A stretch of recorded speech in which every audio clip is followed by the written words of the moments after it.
Thomas Sowell's quotes will let you realize the reality. It takes considerable knowledge just to realize the extent of your own ignorance.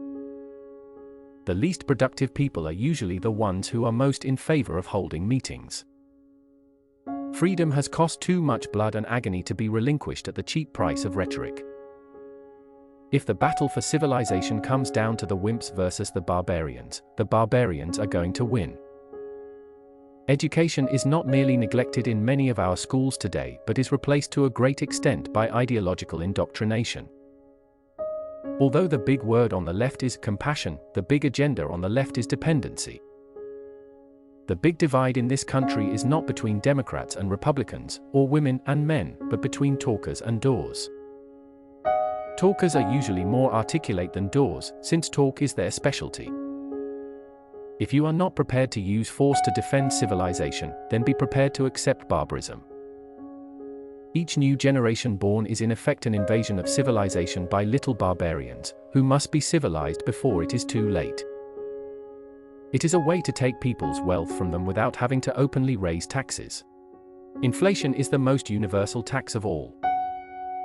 People who enjoy meetings should not be in charge of anything. The next time some academics tell you how important diversity is, ask how many Republicans there are in their sociology department. Too much of what is called education is little more than an expensive isolation from reality.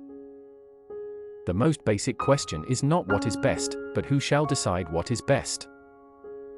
The welfare state is not really about the welfare of the masses. It is about the egos of the elites. There are few things more dishonorable than misleading the young. Do countries with strong gun control laws have lower murder rates? Only if you cherry-pick the data. There are only two ways of telling the complete truth, anonymously and posthumously. People who have time on their hands will inevitably waste the time of people who have work to do. All too often when liberals cite statistics, they forget the statistician's warning that correlation is not causation. A moral monopoly is the antithesis of a marketplace of ideas. Immigration laws are the only laws that are discussed in terms of how to help people who break them. Socialism in general has a record of failure so blatant that only an intellectual could ignore or evade it. Over the generations, black leaders have ranged from noble souls to shameless charlatans. Groups that rose from poverty to prosperity seldom did so by having their own racial or ethnic leaders to follow. Thanks for watching. Please do like, share, and subscribe for more videos.